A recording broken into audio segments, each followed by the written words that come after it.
कक्षा 10वीं के एमपी बोर्ड के सभी विद्यार्थी, बिल्कुल भी आपको चिंता नहीं करनी। आपसे वादा किया था आपको 75 में से 75 नंबर दिलाकर रहूंगा। तो देखिए यहां पर सेट ए, ये आपका सेट बी, सेट सी और सेट डी, चारों सेटों का एक साथ सॉल्यूशन दूंगा।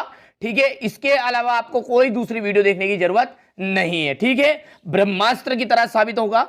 ठीक है, मेरी इच्छा इस बार इतनी है कि आप 75 में से 75 नंबर लेकर आए। पूरी मदद आपकी कर रहा हूं। ठीक है, बिल्कुल चिंता नहीं करनी है। चलिए, इंग्लिश मीडियम का भी पूरा सॉल्यूशन मिलने वाला है। ठीक है, यहां से देखिएगा, भारत में वन्य जीव सुरक्षा अधिनियम कब पारित हुआ? 1972 में। किस राज्य में बांस ड्रिप सिंचाई सामान्य है? मेघालय। देश का सबसे पुराना कृत्रिम पत्तन कौन सा है? तो चेन्नई। 1804 की नागरिक संहिता को किस नाम से जाना जाता है? नेपोलियन संहिता के नाम से जानते हैं। भारत में साइमन कमीशन का बहिष्कार किया गया, क्यों किया गया? क्योंकि इसमें कोई भी भारतीय सदस्य नहीं था। ग्रामीण स्थानीय सरकार को क्या कहते हैं? पंचायत कहा जाता है। ये हमारे इंग्लिश मीडियम वाले बच्चे, ठीक है, पहले से टिक मार्क कर दिए मैंने, पढ़ लीजिएगा। ठीक है, वही है। इसके बाद में यहां से देख लीजिएगा, बिल्कुल चिंता नहीं करनी, वादा है पक्का 75 से 75 नंबर ही आएंगे। ठीक है, चारों तरह के पेपर एक साथ सॉल्यूशन दे रहा हूं। ये वीडियो में बताए गए सारे प्रश्न आपने यदि कंप्लीट कर लिए, 75 से 75 नंबर पक्के हैं। ठीक है, विनिर्माण उद्योग सामान्यतः आर्थिक विकास की रीढ़ समझे जाते हैं। देश की पहली रेलगाड़ी मुंबई और थाने के मध्य चलाई गई। मार्च 1919 में बंबई में एक खिलाफत समिति का गठन किया गया था। इंग्लैंड के कपड़ा व्यवसायी स्टेपल्स से ऊन खरीदते थे। लोकतांत्रिक सरकारों में क्या नहीं होती है? पारदर्शिता नहीं होती। तमिलनाडु में ग्रामीण क्षेत्रों में 90% लोग आज भी राशन की दुकान से का उपयोग करते हैं। चलिए, इसके बाद में अगला देखते हैं। ये हमारे इंग्लिश मीडियम वाले बच्चे लेंगे स्क्रीनशॉट। ठीक है, मेरा जो उद्देश्य यही है कि आप अच्छे अंक प्राप्त करें। आप उधर पेपर देकर जब उस तरफ से आए, यानी कि स्कूल से जब बाहर आए, तो आपके चेहरे पर यदि खुशी आ गई, ठीक है, तो समझ लीजिए कि मेरी जो मेहनत है वो सार्थक हो जाएगी। इसके अलावा कुछ नहीं चाहिए। 1 रुपया शुल्क मत दीजिएगा। फिर मैं बता रहा हूँ, 1 रुपया शुल्क मत देना किसी को। ठीक है, यही उभव आएगा। भरोसा रखिए, विश्वास रखिए। ठीक है, विश्वास पर ही दुनिया टिकी हुई है।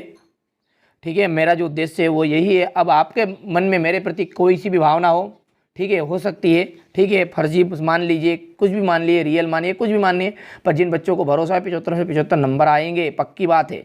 ठीक है, प्रथम विश्व युद्ध 1914 से 1918, बेसूती व कपड़ा मिल, रिचर्ड आर्कराइड।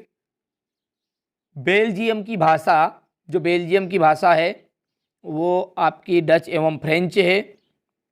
महिला साक्षरता दर 54% है। सरकार का बेहतर रूप लोकतांत्रिक। और 2011 में भारत की साक्षरता दर कितनी है? ठीक है, 73% थी। यही वो हमारे इंग्लिश मीडियम वाले बच्चे स्क्रीनशॉट ले लेंगे। ठीक है, तुरंत स्क्रीनशॉट लीजिए। ठीक है, समय कम है। यहाँ से देखिए, सीमांत सड़क संगठन कब बनाया गया? 1960 में।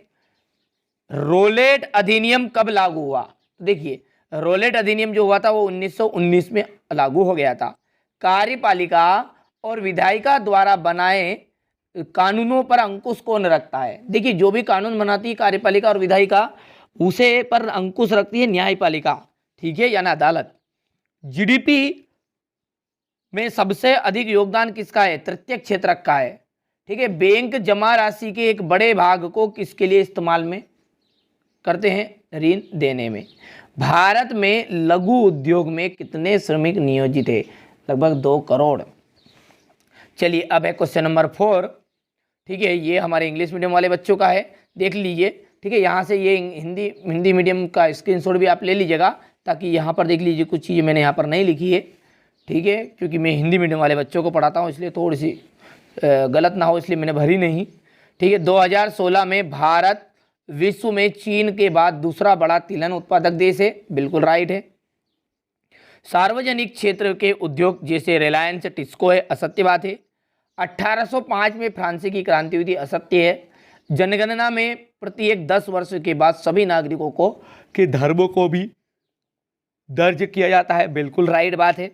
हमारा जो लोकतंत्र है, एक ध्यान से, ये लोकतंत्र जो है गलतियों का एक पुतला है, यानी कि मनुष्य जो है हमारा वो भी एक गलतियों का पुतला है, तो गलतियां सुधारने की गुंजाइश होनी चाहिए। तो इसमें लोकतंत्र में भी गलतियां सुधारने की गुंजाइश है, लेकिन ये बोला नहीं है तो असत्य कर दीजिएगा।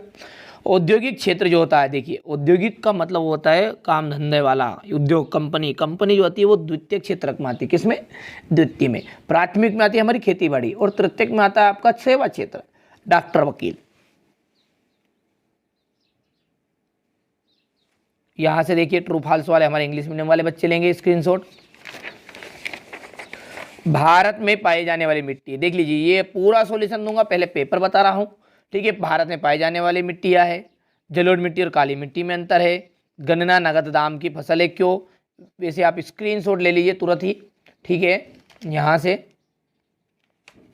आपको चिंता नहीं करनी है, वादा किया है पूरा निभाऊंगा, ठीक है। मेरी इच्छा तभी पूरी होगी, यानी कि मेरी जो मेहनत है वो सार्थक तभी हो सकती है जब आप अच्छे अंक लेकर आए, ठीक है। कमेंट में आकर जरूर बताइएगा कैसा पेपर रहा है, ठीक है। आपका और हमारा संपर्क केवल इस यूट्यूब के माध्यम से ही है, ठीक है। ना मेरा कोई टेलीग्राम ग्रुप है, ना ही, ठीक है, व्हाट्सएप के नंबर जरूर हैं, ठीक है। तो वो मैंने अभी हटा दिए चैनल आर्ट से, क्योंकि तरह तरह के लोग,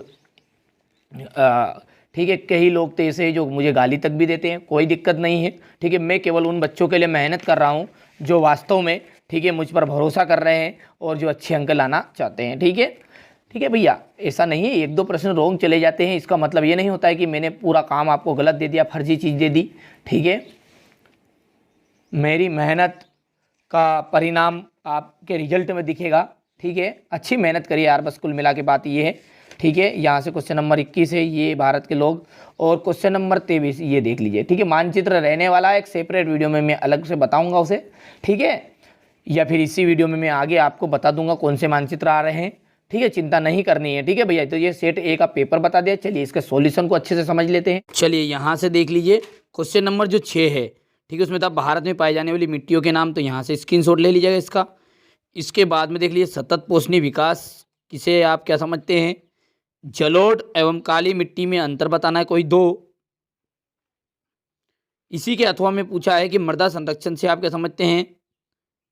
गन्ना जो है नगद दाम की फसल है, क्यों? ठीक है। खरीफ और रबी की फसल में अंतर बताना है। विनिर्माण क्या है? स्पष्ट कीजिए कि कृषि और उद्योग किस प्रकार साथ साथ बढ़ रहे हैं। सीमा सड़क स्थापना कब और क्यों की गई? देश के प्रमुख संचार साधन बताइए। डिजिटल भारत क्या है? ठीक है, इसके बाद में यहां से हो गया डिजिटल भारत, ठीक है। बंदरगाह और पत्तन में अंतर, कार्नला क्या था? यहां से देखिए आयात शुल्क से आप क्या समझते हैं, इसका उत्तर देख लीजिएगा। यहां से औद्योगिक मजदूरों से क्या से सेठ हुकुमचंद कौन थे? इसके बाद क्वेश्चन नंबर 15 देखिए, त्रिपिटिका कोरियाना क्या है? पंचांग का अर्थ बताना है। क्वेश्चन नंबर 16 में देखिए, ज्ञान आधारित समाज किसे कहते हैं? ये आपका क्वेश्चन नंबर 17। क्वेश्चन नंबर 18,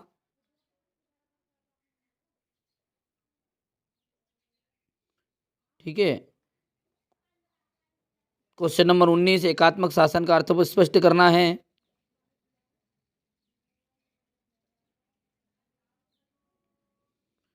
इसके बाद क्वेश्चन नंबर 20, ये क्वेश्चन नंबर 20 का अथवा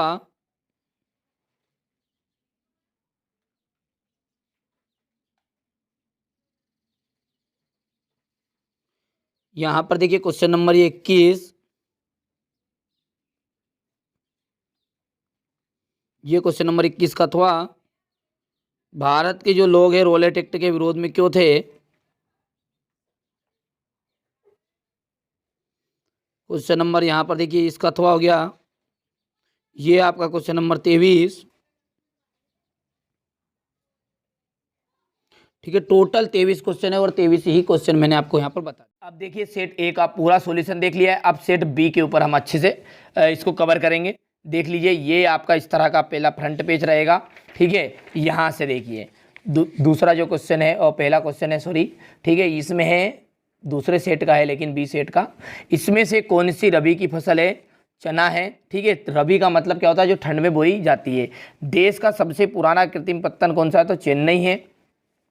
सीमांत सड़क संगठन कब स्थापित किया गया? 1960 में किया गया है।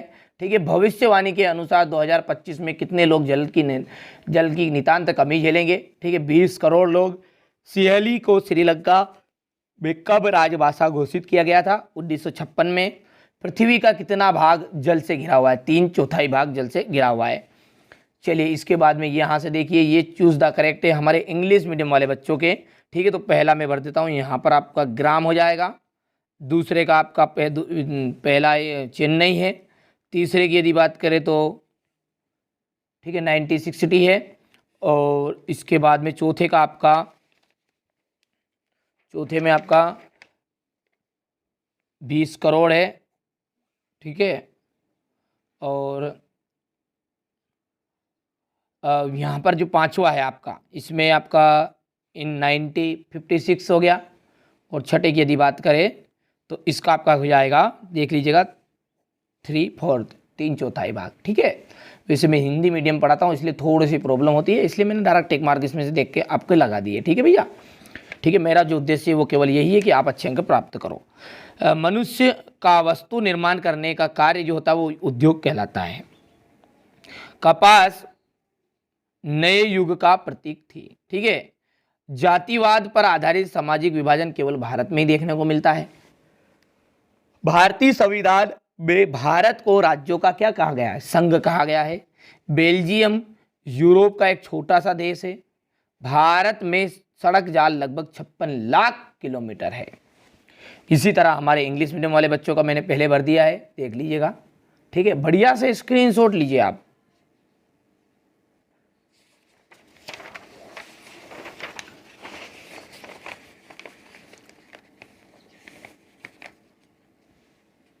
यहाँ से देखिए जोड़ी है, वायु प्रदूषण का जो कारण हो गया कार्बन मोनोऑक्साइड। करेंसी जो देश की सरकार उसे प्राधिकृत करती है। इसके बाद में हो गया यहाँ पर चाय जो है सबसे असम में उगाई जाती है। गैर प्रजातंत्री देश जो है वो चीन है। नेपोलियन की हार, ठीक है, 1815 में हुई थी। और कांडला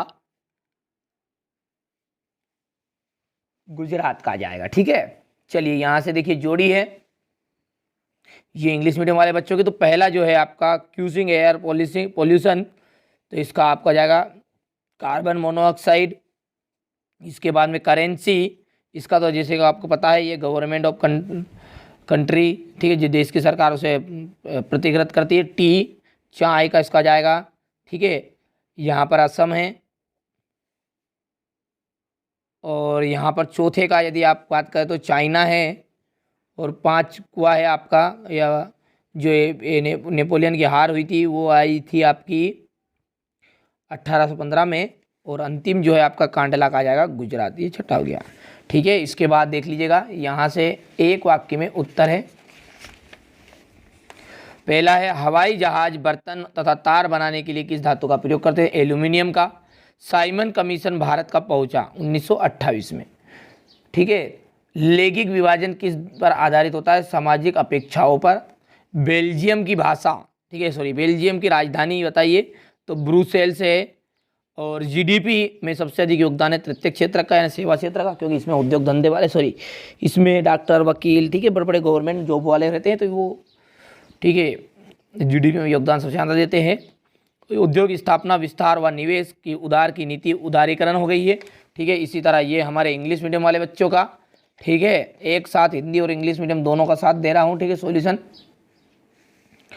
यहाँ से देखिए, पहला आपका सत्य पढ़ लीजिएगा आप। ठीक है, थोड़ा सा लंबा वीडियो ना बने इसलिए थोड़ा जल्दी कर लेते हैं अब। तो ये हमारे इंग्लिश मीडियम वाले बच्चे पहले ट्रू करिएगा, दूसरा आपका बिल्कुल ट्रू, तीसरा फॉल्स आ जाएगा, चौथा ट्रू, ठीक है, पांचवा जो है वो आपका फॉल्स रहेगा, छठा जो है वो ट्रू रहने वाला है। ठीक है, यहाँ से स्क्रीनशॉट ले लीजिएगा, ले लिया।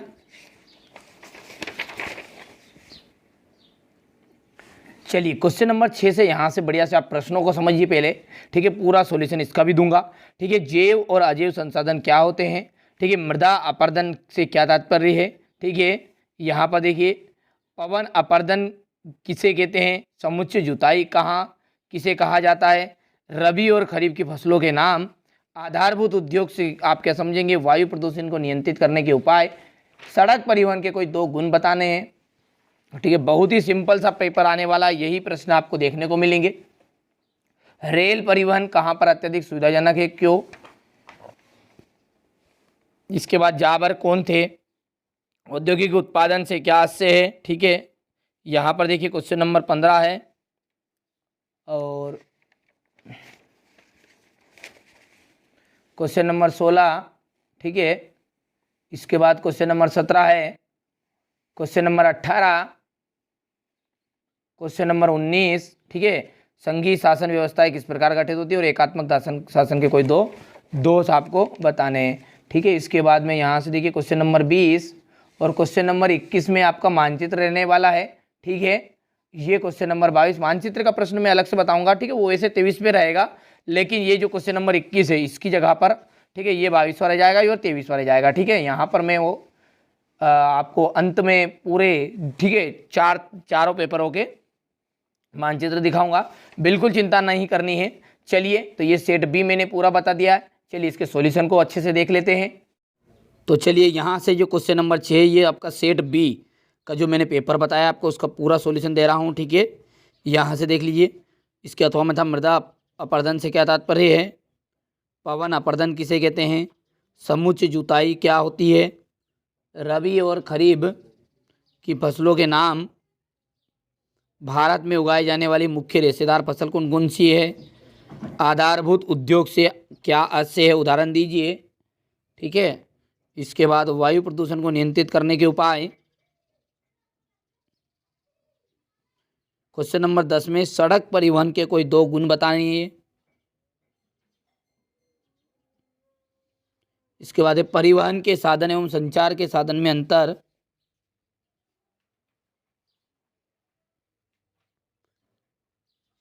रेल परिवहन कहाँ अत्यधिक सुविधाजनक है, क्यों का साधन है और क्यों। इसी के अथवा में राज्य राजमार्ग क्या है।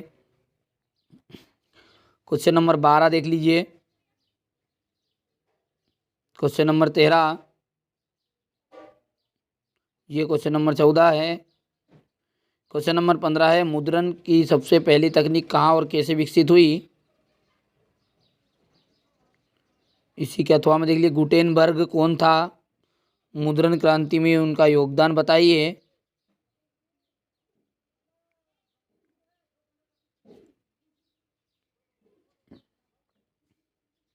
प्राथमिक द्वितीयक और तृतीयक क्षेत्र का एक उदाहरण दीजिए।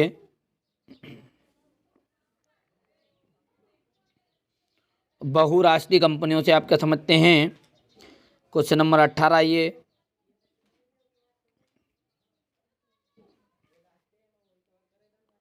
क्वेश्चन नंबर 19 ये। इसके बाद 8वां है एकात्मक शासन के दोष वाला। Question number 20। ठीक है, यहाँ से इसका अथवा देख लीजिए। ये आपका क्वेश्चन नंबर 21, जबकि क्वेश्चन नंबर 21 में आपका मानचित्र रहेगा। ठीक है, एक अथवा का प्रश्न। और ये 22वां है, ये इसके अथवा का। ठीक है, और ये अंतिम आपका क्वेश्चन नंबर 23 और ये इसका क्षेत्र जल राष्ट्र जल में अंतर। ठीक है, तो ये पूरा मैंने सेट बी का पूरा सॉल्यूशन दे दिया है। अब सेट सी को हम अच्छे से समझेंगे। ठीक है, तो बढ़िया से सेट ए और बी का अभी तक सॉल्यूशन देख चुके हैं। ये रहा आपका सेट सी। ठीक है, यहाँ से पहला प्रश्न अच्छे से पढ़ेंगे। ठीक है, 1890 के दशक में रीडर पेस्ट नामक जो बीमारी है वो कौन से देश में फैली थी। थोड़ा सा बड़ा कर लेते हैं ताकि कोई दिक्कत नहीं आएगी। यहाँ पर देखिए अफ्रीका में। गांधी जी ने साबरमती आश्रम की स्थापना कब की। 1916 में। सरकार का जो बेहतर रूप है वो है लोकतंत्र वाला। भूदान आंदोलन किसने चलाया। विनोबा भावे ने। 2019 में महिला सांसदों की संख्या कितनी फीसदी थी? तो 14.36%। संयुक्त राष्ट्र द्वारा मानव विकास सूचकांक किस वर्ष प्रकाशित किया गया? 1995। इसी के नीचे हमारे इंग्लिश मीडियम वाले बच्चों का है, तो यहाँ से इसका आ जाएगा पहला। दूसरे में आप भर दीजिएगा ये, ठीक है। तीसरा आप भर दीजिएगा, ठीक है, यहाँ पर। और चौथे में आ जाएगा आपका विनोबा भावे। पाँचवें का आपका लिखना है आपको 14.36% वाला, और इसमें जाएगा इन 1995, ठीक है। चलिए, इसके बाद में है आपका रिक्त स्थान। असहयोग खिलाफत आंदोलन जनवरी 1921 में शुरू हुआ था। बेल्जियम में सामुदायिक सरकार का चुनाव भाषा के आधार पर किया जाता है। औसत आय को क्या कहते हैं? प्रति व्यक्ति आय के नाम भी दिया जाता है। भारत में औसतन एक स्त्री एक पुरुष की तुलना में रोजाना 1 घंटे ज़्यादा काम करती है। भूमिगत जो जल है वो नवीकरणीय साधन का उदाहरण है। राष्ट्रवाद की पहली स्पष्ट अभिव्यक्ति सन 1789 में फ्रांसीसी क्रांति के साथ शुरू हुई। फिलिंग द ब्लैंक्स है, देख लीजिएगा, ठीक है। यहाँ से हमारे इंग्लिश मीडियम वाले बच्चे स्क्रीनशॉट ले लीजिएगा। यहाँ पर देखिए, ठीक है, ये है सही जोड़ी। हिंदू स्वराज, हिंदू स्वराज का जाएगा महात्मा गांधी। सीमेंट का कारखाना द्वितीय क्षेत्रक, प्रयागराज, श्रृंगवेरपुर, महामंदी, ठीक है, इसका जाएगा 1929।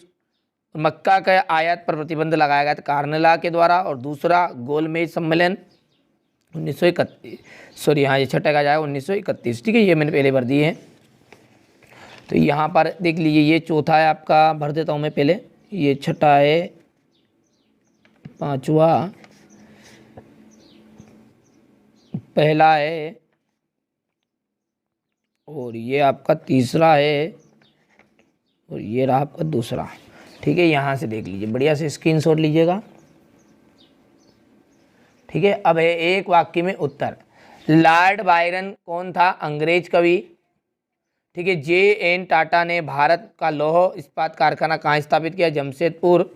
लोकतंत्र शासन की अन्य व्यवस्थाओं से बेहतर है। कोई एक बिंदु बताना है। नागरिकों में समानता को बढ़ावा देना, ठीक है। 2011 की जनगणना के अनुसार भारतीय साक्षरता दर तो 73% थी, ठीक है। ये त्रिस्तरीय हो गया, और इसका अंतिम का जाएगा 1953। यहाँ से देख लीजिए, ठीक है। यहाँ पर देखिए चौथा, हमारे जो इंग्लिश मीडियम वाले बच्चे हैं वो कंप्लीट करेंगे। सत्य सत्य ट्रू फॉल की बात करें तो पहला सत्य है, दूसरा सत्य, पढ़ लीजिएगा, ठीक है। लंबा वीडियो बन रहा है, ठीक है, ना बने इसलिए मैं थोड़ा सा जल्दबाजी भी कर रहा हूँ। पहला आपका ट्रू है, दूसरा फॉल्स है, तीसरा ट्रू है, चौथा फॉल्स रहेगा, पांचवा फॉल्स है, ठीक है, और छठा जो आपका ट्रू रहने वाला है, ठीक है। ये आप कंप्लीट करेगा। संसाधन से क्या से है? बांगर क्या है, ठीक है। इसके बाद में सारे क्वेश्चनों का सॉल्यूशन दूंगा, जिस तरह अभी तक मैंने ए और बी का सॉल्यूशन दिया है उसी तरह ये उसका सॉल्यूशन भी मिलेगा। संसाधन से क्या आशय है हमारे जीवन के लिए महत्वपूर्ण बताइए इसका। प्राथमिक जीविका निर्वाह कृषि क्या है? गहन जीविका कृषि। भू प्रदूषण को नियंत्रित करने के उपाय? पवन हंस। पाइपलाइन परिवहन। व्यापार से आप क्या समझते हैं? यहाँ से देखिए, इसके बाद है ये क्वेश्चन नंबर 12। क्वेश्चन नंबर 13 है जमशेद जी भैया कौन थे? निरंकुशवाद से क्या से? गाथा गीत से क्या से है? यहाँ पर देखिए क्वेश्चन नंबर 15 है। ये क्वेश्चन नंबर 16।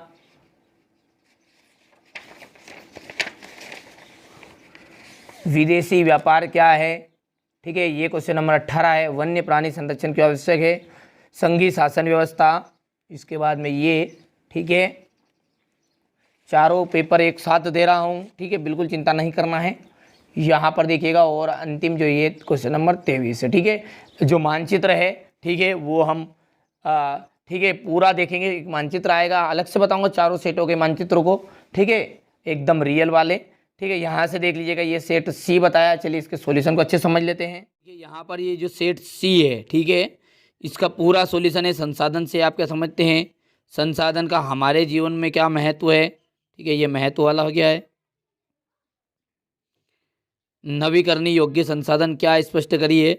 प्रारंभिक जीविका निर्वाह कृषि। गहन जीविका कृषि से आप क्या समझते हैं?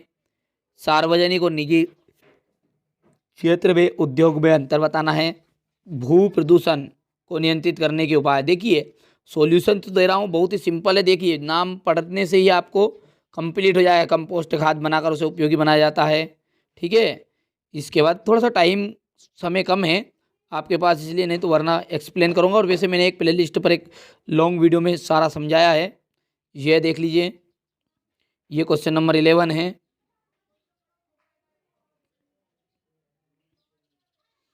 इसके बाद रेल परिवहन के दो नुकसान हानि, ये क्वेश्चन नंबर 12।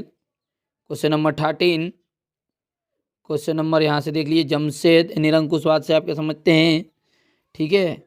इसके बाद में यहाँ से क्वेश्चन नंबर 15, क्वेश्चन नंबर जो 16 है यानी कि 16वां क्वेश्चन यहाँ से देख लीजिए। क्वेश्चन नंबर 17, क्वेश्चन नंबर 18, यहाँ पर देखिए क्वेश्चन नंबर 19।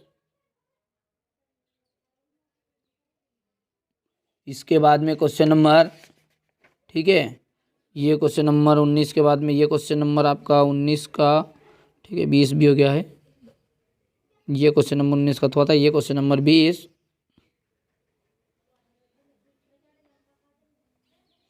ये रहा आपका क्वेश्चन नंबर 21। बाकी इस एक प्रश्न आपका इसमें मानचित्र का आएगा, ठीक है।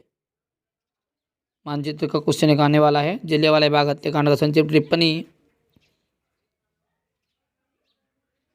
थोड़ा छोटा कर देता हूँ, पूरा पेज में जाएगा, ठीक है। ये साइमन कमीशन पर संक्षिप्त टिप्पणी देना है। फिर इसके बाद ये रहा आपका क्वेश्चन नंबर 23 अंतिम, और ये अंतिम वाला प्रश्न यहाँ पर नहीं लिखा है, ठीक है। तो क्वेश्चन ये आपका सेट सी था पूरा। ये हमने अभी तक ए बी और सी का पूरा सॉल्यूशन देख लिया है। सेट अब डी का पूरा सॉल्यूशन अच्छे से समझ लेते हैं, ठीक है। यहाँ से देखिए पहले पेज में तो आपके निर्देश ही रहेंगे जिस तरह हर पेपर में रहेंगे सी तक। भारत ने कब लोकतंत्र की राह पर अपनी जीवन यात्रा शुरू की? 1947 में। भारत में वन्य जीव सुरक्षा अधिनियम पारित हुआ था, 1972 में हो गया था। प्राथमिक क्षेत्र की गतिविधि है मछली पकड़ना। भारत की जो प्रमुखतम आयात वस्तु है वो है खनिज तेल। इंडिया में जो सर्वाधिक साक्षरता वाला राज्य है वो है केरल।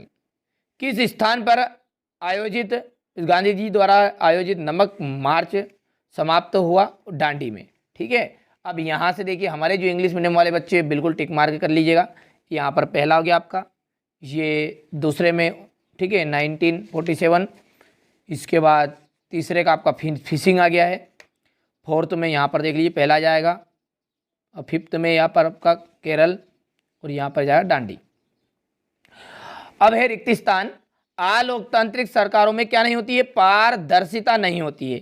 भारत में सरकार ज्यादा शक्तिशाली है। कौन सी सरकार? तो केंद्रीय सरकार ज्यादा शक्तिशाली है, ठीक है। एक प्रजातंत्री सरकार के लिए उत्तरदायी, ठीक है, जनता के प्रति उत्तरदायी होते हैं। विभिन्न देश के बाजारों को आपस में जोड़ना ही क्या कहलाता है? अंतर्राष्ट्रीय व्यापार कहलाता है। मार्च 1919 में बंबई में क्या किया गया? खिलाफत समिति का गठन किया गया था। यहाँ पर देखिए हमारे जो इंग्लिश मीडियम वाले बच्चे देख लीजिएगा, थोड़ा सा छोटा कर देता हूँ ताकि यहाँ से देखिए, ठीक है, ये, ठीक है, स्क्रीनशॉट ले लिया होगा आपने, और यहाँ से आप इसको ले लीजिएगा, ठीक है। अब इसमें पहले का आपका ये है, दूसरे का ये है, तीसरे का यहाँ पर है, ठीक है, चौथे का थोड़ा सा हमने तीसरे में भर दिया था तो यहाँ पर मैंने नंबर डाल दिया। ये पब्लिक चौथे का है, ठीक है, और ये पांचवा यहाँ पर है, और ये अंतिम आपका छठा है, ठीक है। एडजस्ट कर लीजिएगा, ठीक है, क्योंकि मैं हिंदी मीडियम को पढ़ाता हूँ, थोड़ी सी समस्या जरूर आती है इंग्लिश मीडियम में, ठीक है। जो कहना है साफ कहना है, खुश रहना है, ठीक है भैया, यहाँ पर, ठीक है। हिंदी मीडियम वाले बच्चों को पढ़ाते थोड़ी सी समस्या हो जाती है। संगठित क्षेत्र कारखाना अधिनियम, नई आर्थिक नीति लागू की गई, ठीक है। तो नई आर्थिक नीति लागू की गई फ्रांस में, सॉरी दूसरा जो आ जाएगा इसका 1991, और फ्रेडरिक सारयू ये फ्रांस के थे। वंदे मातरम का जाएगा बंकिम चंद्र चट्टोपाध्याय।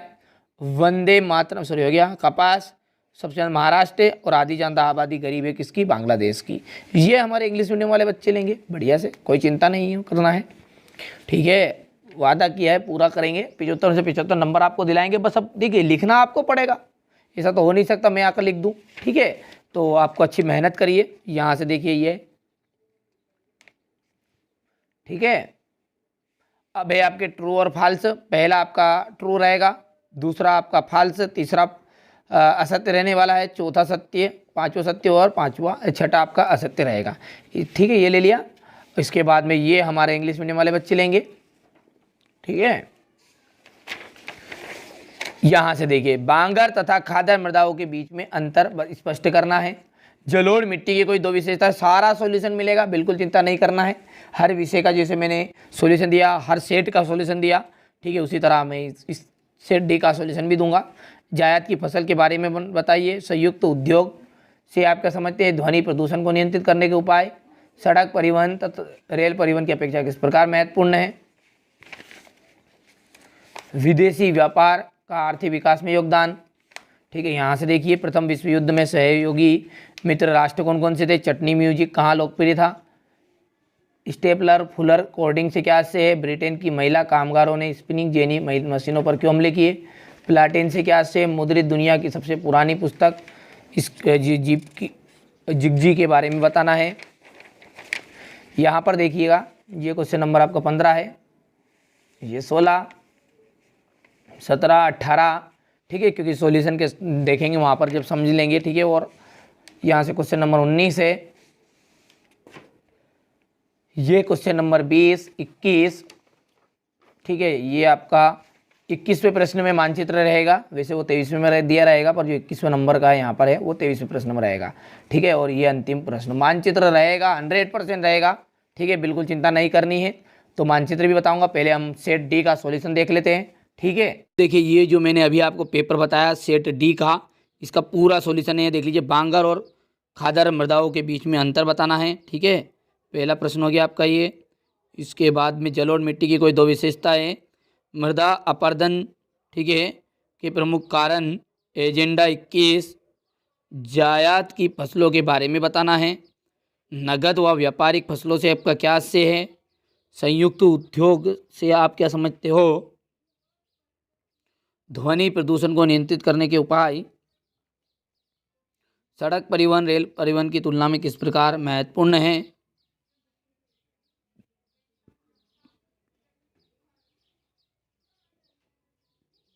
यहाँ से देखिए राष्ट्रीय राजमार्ग और जिला राजमार्ग में अंतर बताना है, सॉरी समझाना है उसे। इसके बाद क्वेश्चन नंबर 11 देख लीजिएगा। क्वेश्चन नंबर 12 चटनी म्यूजिक क्यों और कहाँ लोकप्रिय था? तो ये हो गया चटनी म्यूजिक। स्टेपलर फुलर तथा कोडिन से क्या से है? ब्रिटेन की महिला, ठीक है, वाला क्वेश्चन है ये। प्लाटेन से क्या से है? मुद्रित दुनिया में छापी गई सबसे पुरानी पुस्तक के बारे में बताना है। यहाँ से देखिए क्वेश्चन नंबर 15, ये उसका अथवा है। ये खुली और प्रचलन बेरोजगारी के बीच में भेद बताना है, अंतर। ये इसका अथवा है। ये क्वेश्चन नंबर 17, ये क्वेश्चन नंबर 18, ये देख लीजिए। इसके बाद में यहाँ से क्वेश्चन नंबर 19, ये इसका अथवा है। क्वेश्चन नंबर 20, ये इसका अथवा वाला क्वेश्चन है। क्वेश्चन नंबर 21, इसके अथवा, ठीक है। एक क्वेश्चन नंबर 21 में आपका मानचित्र रहने वाला है, ठीक है। यहाँ से देखिए क्वेश्चन नंबर 22,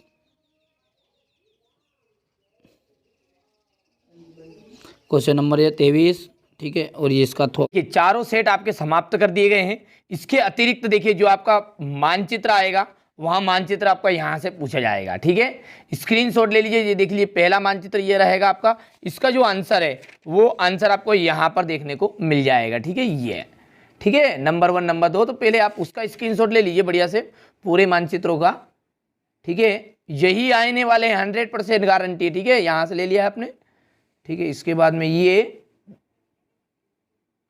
चौथा हो गया, पांचवा तक हो गया। यहाँ से देखिए पांचवा का छठा, ठीक है। इसके बाद में यहाँ से देखिए ये आपका 7वां, 8वां, 9वां, 10, 11 और 12। ठीक है, अब इनके आंसर की यदि बात करें तो ये आंसर आपके यहाँ पर हैं। ठीक है, देख लीजिएगा, इनमें इस तरह से भरना है, आपको भी टिप्पी लगा देना है। बिंदु और लद्दाख है, जैसे छोटा नागपुर का पठार है, इस तरह से ये पहला मानचित्र रहेगा भरने वाला। 2 मानचित्र का स्क्रीनशॉट ले लीजिए, ले हो गया। इसके बाद में ये यहाँ से मेरा जो उद्देश्य है वो 75 से 75 नंबर आपको दिलाने का है। ठीक है, मेहनत करिए और अच्छे से नंबर प्राप्त कर लीजिएगा। ठीक है, पेपर कैसा जाए वहाँ पेपर आने के बाद आप ज़रूर बताइएगा कमेंट करके, ताकि जो मेरी मेहनत है वो सार्थक हो सके।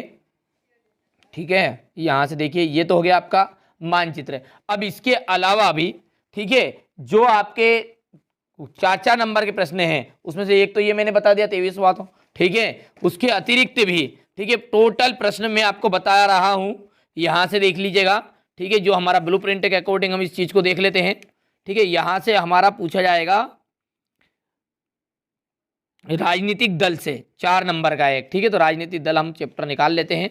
ठीक है, अब यहाँ से भी आपको कंप्लीट कर लेना है। ठीक है, मेरा जो उद्देश्य फिर मैं बता रहा हूँ 75 नंबर दिलाऊंगा। जिन बच्चों ने चारों सेट कंप्लीट कर लिए हैं, ठीक है, वहाँ ठीक है, अब आगे जो बता रहे हैं उन चीज़ों को भी कर लीजिएगा। ठीक है, यदि वहाँ से नहीं फंसते तो बच्चे कुछ जो इक्के दुक्के कई के प्रश्न रह गए हैं वो आपका यहाँ से कवर हो जाएगा। वैसे ये प्रश्न देख लीजिएगा, वहाँ पर है, मैं एम लिख रहा हूँ। ठीक है, यहाँ पर देख लीजिएगा, स्क्रीनशॉट लीजिए। इसके बाद में यहाँ पर ये एम है। ठीक है, ये प्रश्न है, स्क्रीनशॉट लीजिए तुरंत ही। वैसे क्षेत्रीय दल और राष्ट्रीय दल में अंतर तो हो चुका है। इसके बाद में यहाँ से ये एक प्रश्न है, यानी कि 4 नंबर का कंठस्थ आपका पक्का है ये इस चैप्टर से। इसके बाद में ये वैसे प्रश्न ये उसमें आ गए हैं चारों सेटों में, घबराना नहीं है कि फिर से यहाँ से नई चीज़ कहाँ से हो गई। जो नहीं आए हैं ठीक है वो आप कंप्लीट कर लीजिएगा। ठीक है, बस इतने से करने हैं। एक तो ये है, फिर से बता देता हूँ मैं। ठीक है, एक तो दल व्यवस्था क्या है मेन। ठीक है, इसके बाद में ये यहाँ से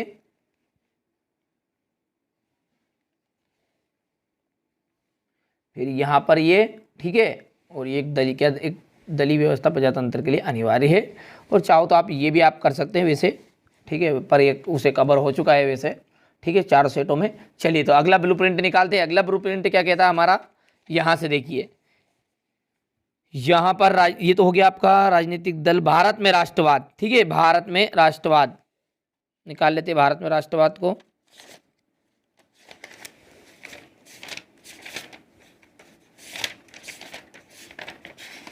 ये रहा भारत में राष्ट्रवाद। भारत में राष्ट्रवाद में आपको सबसे पहले ठीक है रोलेट एक्ट क्या था ये करना। आप कहोगे 4 नंबर में ये कैसे आएगा, इसके आगे जोड़ देगा वो रोलेट एक्ट क्या था, भारत के लोगों ने रोलेट एक्ट का विरोध क्यों किया। तो ठीक है, ये हो गया है। इसके बाद में बरदोली सत्याग्रह, इसको पढ़िएगा आप। ठीक है, 2 चीज हो गई। इसके बाद में यहां से देखिए, वैसे 4 पेपर में हो चुके हैं ये प्रश्न, फिर मैं बता रहा हूं। ठीक है, लेकिन इक्का दुक्का कहीं का रह गया हो तो यहाँ से भारत के लोगों ने रोलेट एक्ट का विरोध क्यों था। अब ये प्रश्न भले ही यहाँ पर ऐसा है, लेकिन परीक्षा में आ गया कि रोलेट एक्ट क्या था, भारत के लोगों ने रोलेट एक्ट का विरोध क्यों किया था। तो भैया सर आपने तो हमें ये बता दिया था कि रोलेट एक्ट के भारत के लोगों ने रोलेट एक्ट का विरोध क्यों किया। अब रोलेट एक्ट क्या था, परिभाषा थोड़ा बहुत याद था, तो ये तो बातें तो याद होनी चाहिए। ठीक है, इसके बाद में यहाँ से गांधी जी ने असहयोग आंदोलन। इसके बाद देखिए सत्याग्रह का विचार, जलियांवाला बाग हत्याकांड, साइमन कमीशन पर टिप्पणी। बस इसके बाद में ये कोई दिक्कत नहीं है, ये नहीं करना, आपको कुछ भी करने की अब जरूरत नहीं है। देख ली, फिर से बता रहा हूँ मैं इस चैप्टर का, साइमन कमीशन पर टिप्पणी। ठीक है, 4 नंबर है, फालतू के मिलेंगे, थोड़ी सी मेहनत करनी है बस। ठीक है, जलियांवाला बाग हत्याकांड सारी चीजें सेटों में मैंने एक्सप्लेन भी कर दी है। सत्याग्रह का क्या मतलब है, यहाँ से देखिए, पहले विश्व युद्ध ने भारत ने राष्ट्रीय आंदोलन को किस प्रकार योगदान दिया, भारत के लोगों ने रोलेट एक्ट का क्यों विरोध किया, और यहाँ पर गांधी जी ने असहयोग आंदोलन वापस लेने का फैसला क्यों लिया।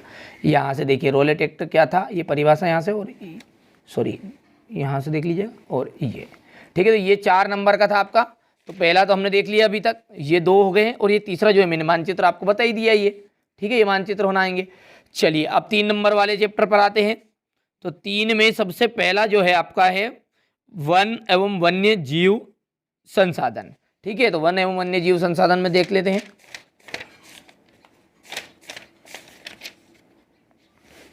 सबसे ज्यादा महत्वपूर्ण जो है, ठीक है, जो 100% आना ही है वो है जैव विविधता क्या है, मानव जीवन के लिए क्यों महत्वपूर्ण है।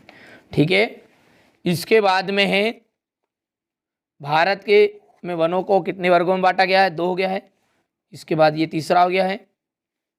ठीक है, बस ये 3 प्रश्न हो गए यहाँ से, 1, 2 और ये रहा आपका तीसरा। चलिए, अब इसके अतिरिक्त जो आपकी प्रश्न बैंक दी थी इस साल, ठीक है, उसमें से थोड़ा सा इस चैप्टर में से आउट जाएगा, परीक्षा अध्ययन से नहीं आने वाला इस चैप्टर में से, केवल एक ही प्रश्न फंसने की संभावना जो है मैंने बता ही दिया उससे, जैव विविधता क्या है, मानव जीवन के लिए क्यों महत्वपूर्ण है। आप ये करिएगा। ठीक है, जैव विविधता को प्रभावित करने वाले कोई 3 कारक, क्योंकि 3 नंबर का पैटर्न है, ये प्रश्न आएगा एक तो। ठीक है, इसके बाद में ये पर्यावरण के विनाश के कारक, क्योंकि देखिए सिंपल है, आवास हेतु भूमि की बढ़ती मांग, ठीक है, कृषि हेतु भूमि की बढ़ती मांग, तो और तीसरा पर्यावरण विनाश का कारण क्या है, जंगलों में आग लगने के कारण लिख दो। ठीक, इतना है, और भी कम पड़े तो लिख दीजिए, जंगलों में आग लगने के कारण। थोड़ा जल्दबाजी कर रहा हूँ, ठीक है, समझ में आ गया है। इस तरह 3 पॉइंट को इसे बना दीजिएगा, पढ़ो जिसमें याद होगा फिर। ठीक है, इसके बाद में आपको आरक्षित वनों से क्या तात्पर्य समझाइए, ये कवर करिएगा। फिर ठीक है, जो जितना बता रहा हूँ वो करिए कंप्लीट। और ये वनों की कटाई के कोई 3 परोक्ष परिणाम लिखना है, तो परिणाम इसका यहाँ पर है, देख लीजिएगा ये। ठीक है, वन आधारित समुदाय निर्धन होते जा रहे हैं, सूखा और अकला, यहाँ पर देखिए, यहाँ पर गलत छप गया है, ये अकाल है, अकाल। वन्य प्राणियों के जीवन खतरे में है। बस इतने प्रश्न हो गए हैं। इसके बाद में आपको यहाँ से एक चीज़ ये पढ़नी है। ठीक है, सरकार अधिकार क्षेत्र के आधार पर वनों का वर्गीकरण कीजिए। ठीक है, तो ये वर्गीकरण में कौन है, वो जो चीज़ है, जो भारतीय वन, आरक्षित वन, रक्षित वन और अवर्गीकृत वन। बस इसके अलावा यहाँ पर सिंपल सा एक ये पढ़िएगा, तो ये आपका 3 नंबर पक्का कराएगा। ठीक है, वो परीक्षा दिन से आउट जाने की संभावना केवल आएगा तो वो प्रश्न आ सकता है, बाकी इनको कंप्लीट कर लीजिएगा, पढ़ने में कोई एतराज़ नहीं है, मेहनत करिएगा। ठीक है, मेरा उद्देश्य ये है कि आप अब की बार 75 में से 75 नंबर ले आइए। ठीक है, और मेरी मेहनत को सार्थक बना दीजिए। ठीक है, यहाँ से देख लीजिएगा, ये प्रश्न बताया था मैंने। इसके बाद में ये स्क्रीनशॉट ले लीजिएगा। ठीक है, ये एम लिख दिया मैंने यहाँ पर पहले ही, यहाँ से, और ये अंतिम आरक्षित वनों वाला। चलिए, इसके बाद में 3 नंबर वाला पैटर्न कौन सा है,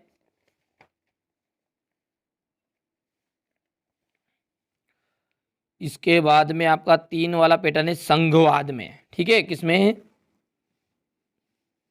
संघवाद। हाँ ठीक है, संघवाद में है, तो संघवाद निकाल लेते हैं।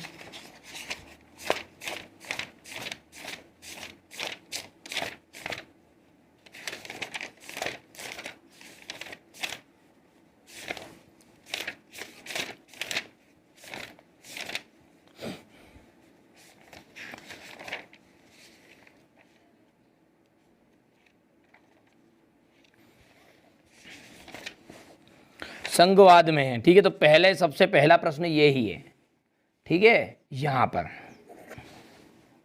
ठीक है, पहला। इसके बाद में ये आपका एकात्मक शासन का अर्थ, वैसे चारों सेटों में ये भी कंप्लीट हो चुके हैं।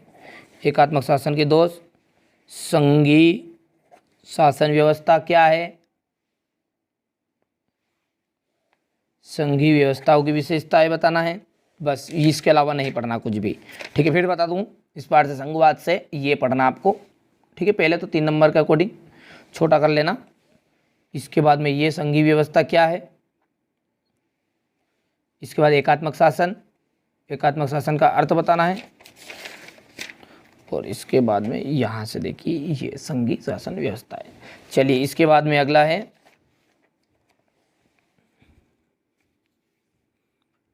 मुद्रा और साख। ठीक है, तो मुद्रा और साख वाला चैप्टर निकाल लेते हैं।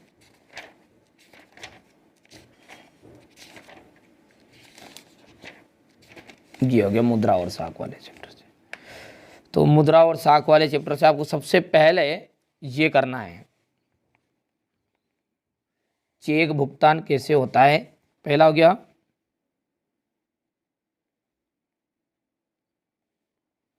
एटीएम, आना ही है 100%। औपचारिक और अनौपचारिक में क्या कारण है कि कुछ लोगों को कर्ज देने के लिए बैंक राजी नहीं होती है, ठीक है। और अंतिम है ये आपका मुद्रा के कार्य, ठीक है। ये यहाँ से प्रश्न है, ये हो गया मुद्रा के कार्य, ठीक है। चलिए, अब इसके अलावा इस पार्ट को आपको थोड़ा सा प्रश्न बैंक से पढ़ना पड़ेगा, थोड़ा सा आउट जाने के चांस रहेंगे उससे।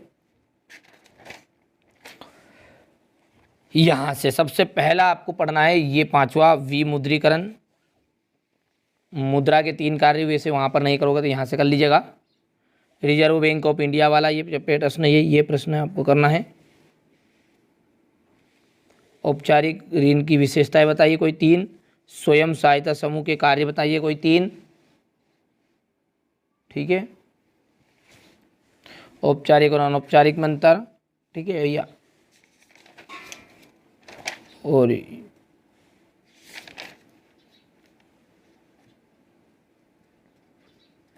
बस ठीक है, अब नहीं यहाँ पढ़ना है, ठीक है इस पार्ट से। चलिए, इसके बाद में अगला देखते हैं। 3 नंबर के बाद में जो 2 नंबर है वो तो सिंपल है, ठीक है। जैसे मैंने पूरे पेपर आपको बता दिए, मैं जो आप एक प्रश्न बता रहा हूँ क्वेश्चन, ठीक है, जो पूरे, ठीक है, आपके जो हिस्ट्री है, हिस्ट्री सामाजिक विज्ञान की, उससे पूरे क्वेश्चन को बिल्कुल अच्छे से एक्सप्लेन किया है। तो बिना किसी देरी के वही प्रश्न जो आपके वार्षिक परीक्षा में आएंगे, चारों सेट के एक साथ कंप्लीट कर रहे हैं, ठीक है। तो बिल्कुल चिंता मत करिए, चलिए वीडियो करते हैं स्टार्ट। सबसे पहला जो प्रश्न है वहाँ है अंतिम उत्पादन से क्या आशय है। तो वे वस्तुएं जो उपयोग के लिए तैयार है, जैसे डबल रोटी का जो है वहाँ उपयोग के लिए तैयार है, तो ये आपका अंतिम उत्पादन कहलाएगा।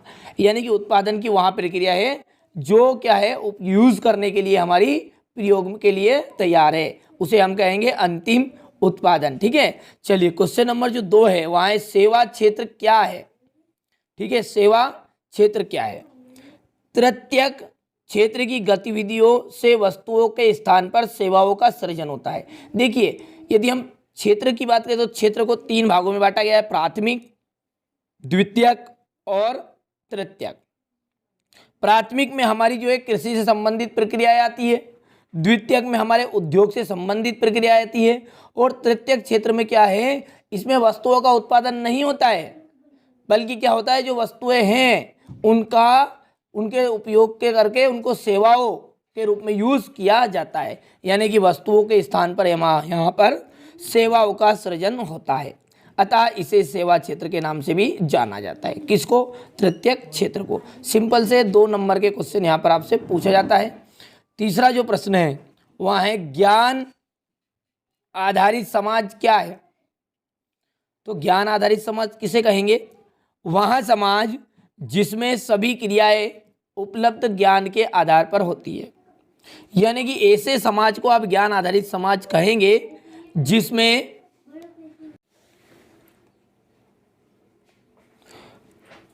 क्वेश्चन नंबर अगला है हमारा, ज्ञान आधारित समाज क्या है।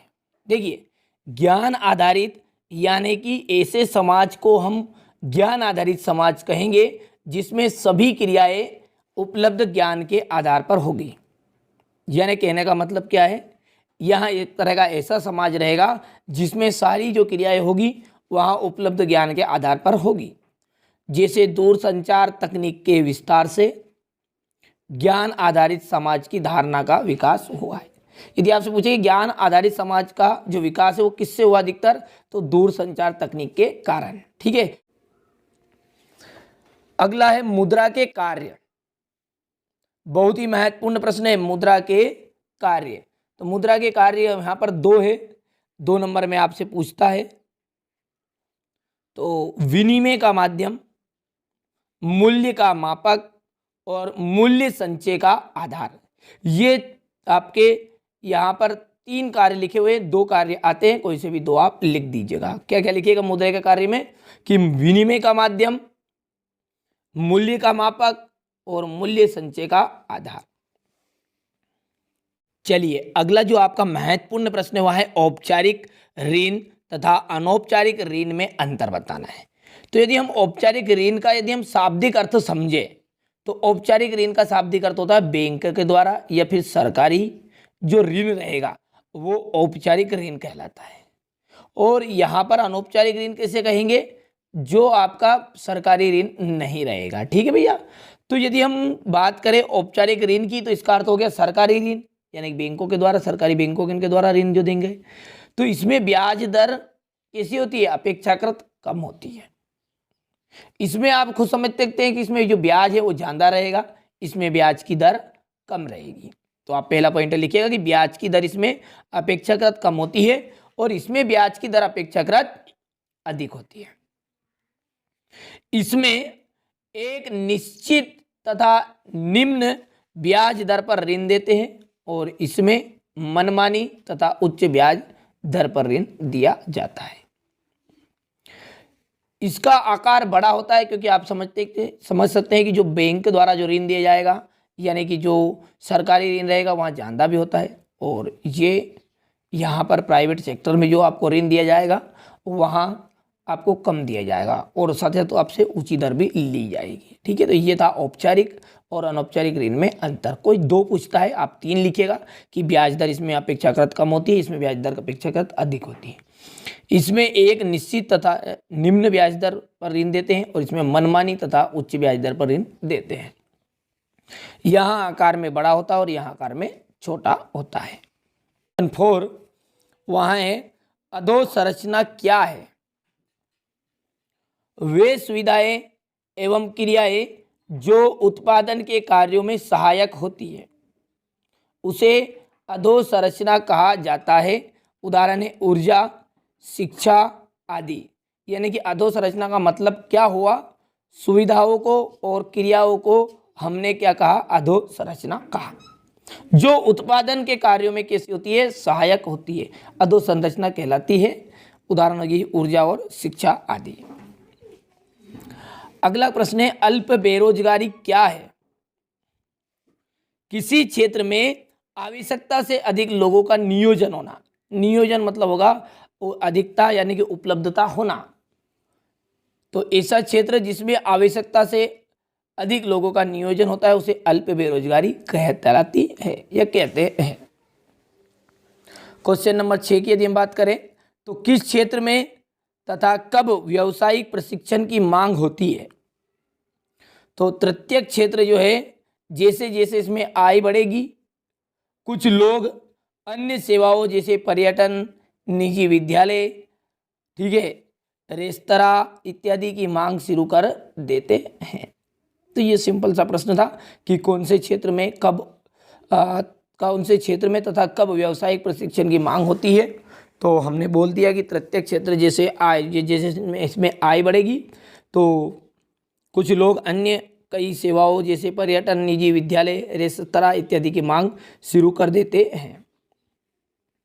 अब हमारा जो देखिए बहुत ही महत्वपूर्ण प्रश्न जो इस वर्ष आना ही है, मुद्रा क्या है। मुद्रा को हम सिक्का यानी कि पैसा कहते हैं, पर इसकी परिभाषा आप किस तरह से देंगे। तो वहाँ जो वस्तुओं तथा सेवाओं को खरीदने एवं ऋणों का भुगतान करने के लिए स्वीकार की जाती है। किसके लिए स्वीकार की जाती है कि वस्तुओं और सेवाओं को जो वस्तुओं और सेवाओं को खरीदने एवं ऋणों का भुगतान करने के लिए स्वीकार की जाएगी उसे कहा जाएगा मुद्रा। सिंपल सा प्रश्न आएगा 2 नंबर में, तो आप नोट्स तैयार कर लीजिएगा स्क्रीनशॉट के माध्यम से। इसके बाद अगला जो प्रश्न है वहाँ भी बहुत ही महत्वपूर्ण है, सार्वजनिक क्षेत्र और निजी क्षेत्र में अंतर। यदि हम सार्वजनिक क्षेत्र को इंग्लिश में समझे तो ये आपका गवर्नमेंट सेक्टर और ये आपका जाएगा प्राइवेट सेक्टर। ठीक है। तो आप खुद समझ सकते हैं गवर्नमेंट जो सेक्टर है उसमें जो सरकार का द्वारा पंजीकृत होगा सभी चीज़ें, इसमें सरकार द्वारा ये पंजीकृत नहीं होगा। इसमें जो रोजगार रहेगा गवर्नमेंट वाले स्कीमों में, उसमें रोजगार की जो अवधि है वह नियमित होगी, इसमें रोजगार की अवधि नियमित नहीं होगी। ठीक है, समझ में आ रहा है आपको कि जो सार्वजनिक क्षेत्र है वहाँ सरकार के द्वारा पंजीकृत होगा और निजी क्षेत्र सरकार के द्वारा पंजीकृत नहीं होगा। इसमें रोजगार की अवधि नियमित होती है तो इसमें रोजगार की अवधि नियमित नहीं होती है। यहाँ समाज के समस्त वर्गों के लिए होता है। तो देखिए यहाँ पर गलत लिख दिया, यहाँ पर इसका वर्ड आएगा समस्त वर्गों।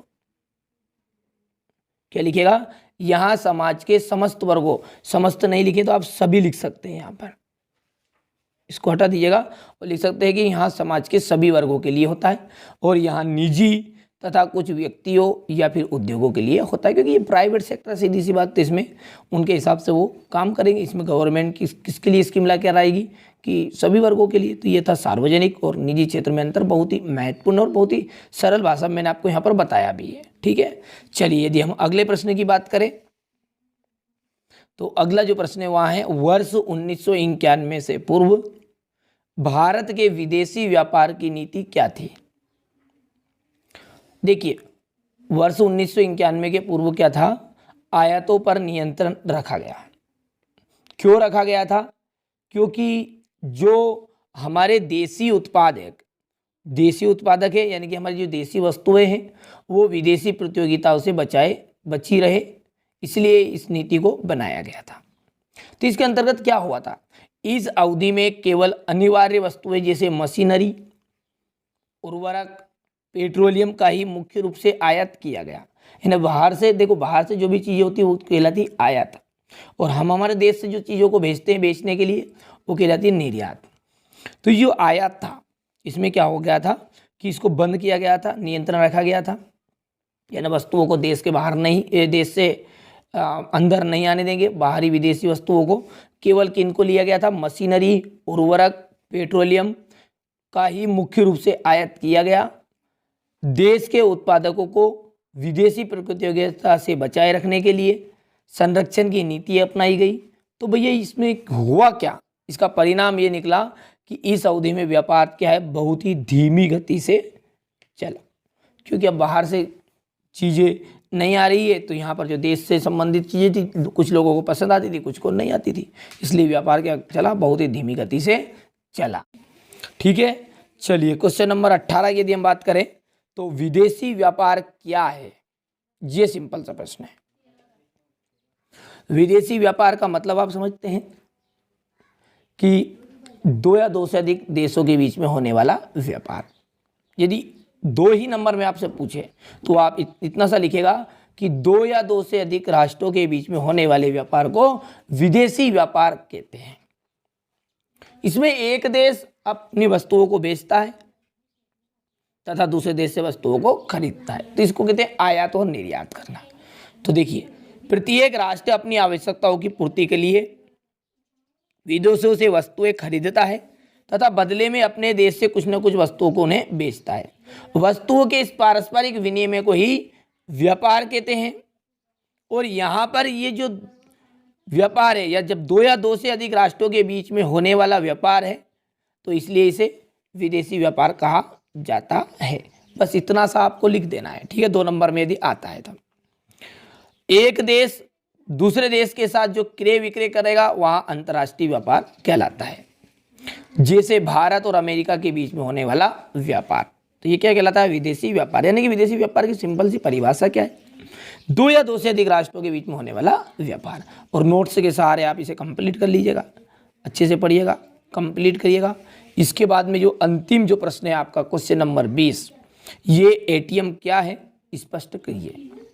हर एक बच्चा जानता है कि एटीएम वास्तव में है क्या, जिससे हम पैसे निकालते हैं, तो जिससे कभी भी पैसे निकाले जा सकते हैं।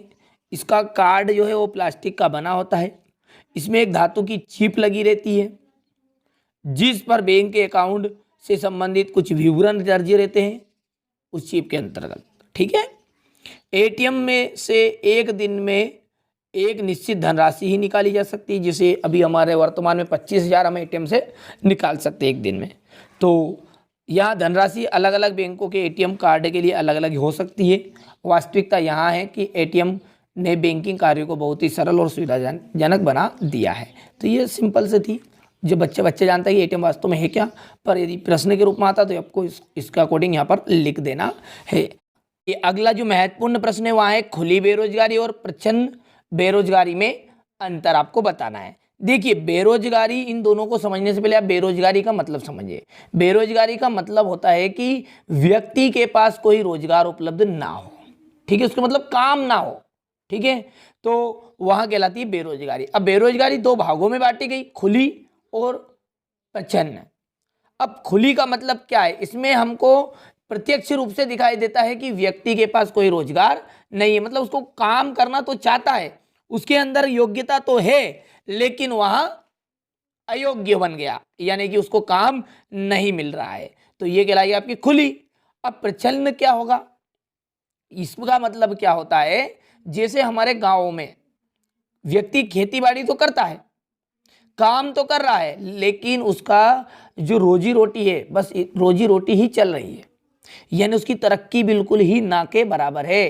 कमाई यदि बात करें तो 0/सन्नाटा, यानी कि कुछ भी नहीं मिल रहा है, केवल अपने परिवार का लालन पालन, 2 वक्त की रोटी कमा रहा है। तो ऐसी बेरोजगारी क्या कहलाएगी आपकी, प्रच्छन्न बेरोजगारी, यानी कि इसमें काम तो व्यक्ति करेगा लेकिन वहां असल में रोजगार नहीं होता है। ठीक है, तो ये था आपका खुली बेरोजगारी, प्रच्छन्न बेरोजगारी का अर्थ है।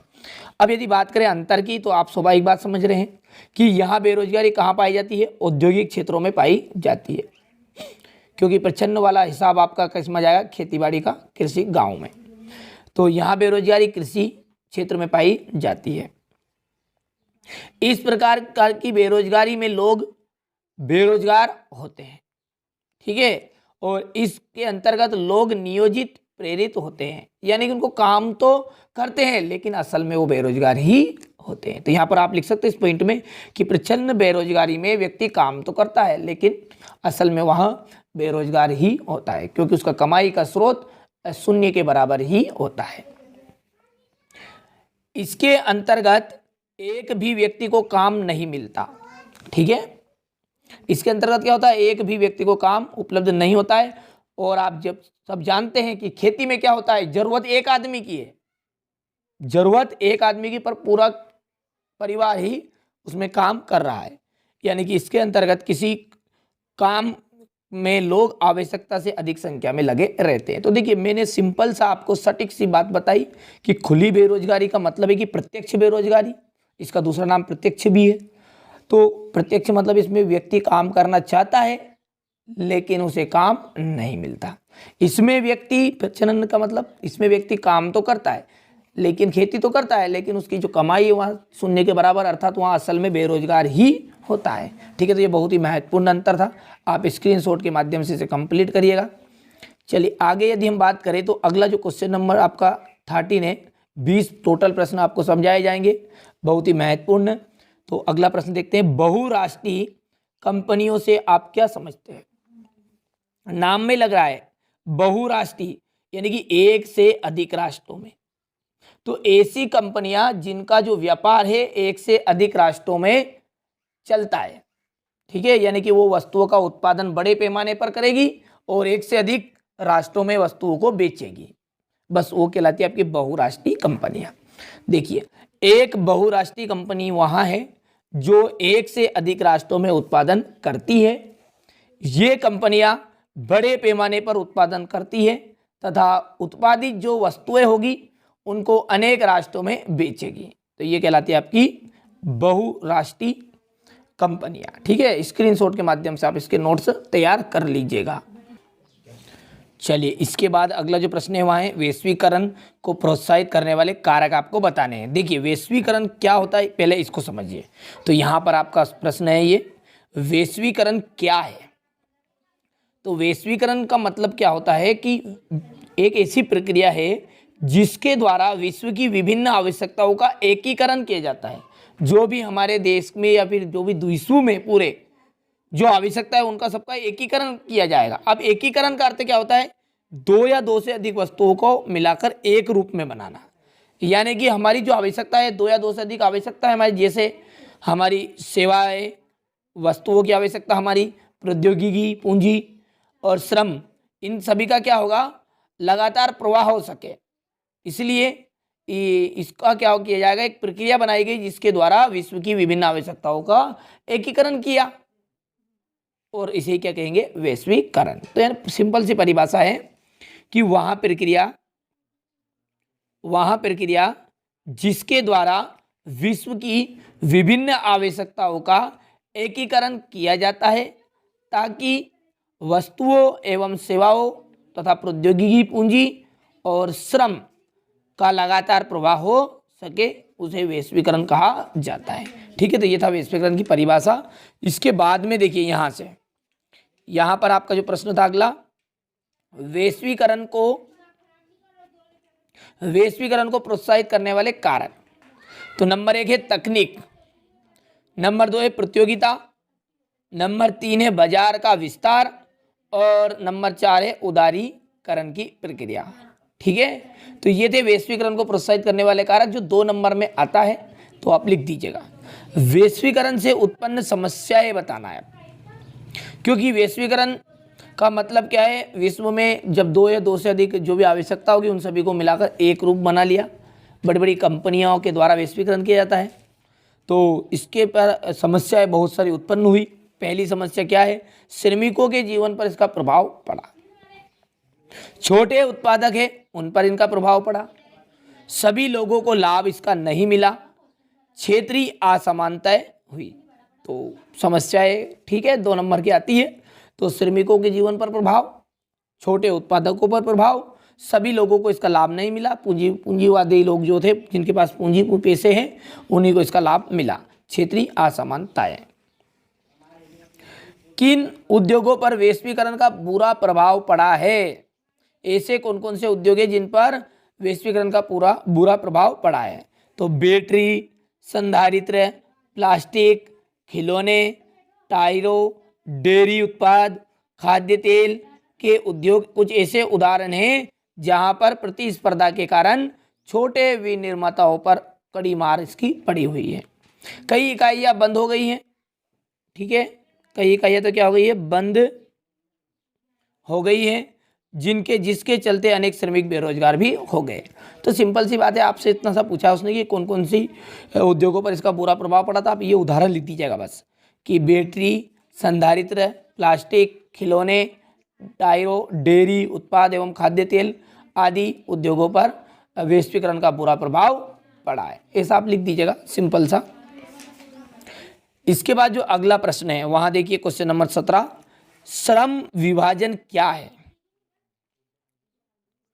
किसी वस्तु की उत्पादन प्रक्रिया को विभिन्न उपक्रियाओं में बांटना और प्रत्येक उपक्रियाओं को अलग अलग श्रमिकों में से करना, यही क्या कहलाता है, श्रम विभाजन। यानी कि कोई भी एक वस्तु के उत्पादन की प्रक्रिया है, जैसे मेरे को ट्रैक्टर बनाना है, तो ट्रैक्टर जो बनेगा तो वहाँ उसके लिए जो आवश्यक सामान रहेंगे तो उसको अलग अलग उप इकाइयों में बांट दिया, और उन इकाइयों में भी बहुत सारे मजदूर एक एक इकाइयों में काम कर रहे हैं। ठीक है, तो यही क्या है, श्रम विभाजन। तो किसी वस्तु की उत्पादन प्रक्रिया को विभिन्न उपक्रियाओं में बांटना और प्रत्येक उपक्रिया को अलग अलग श्रमिकों में से कराना, ये क्या कहलाता है, श्रम विभाजन।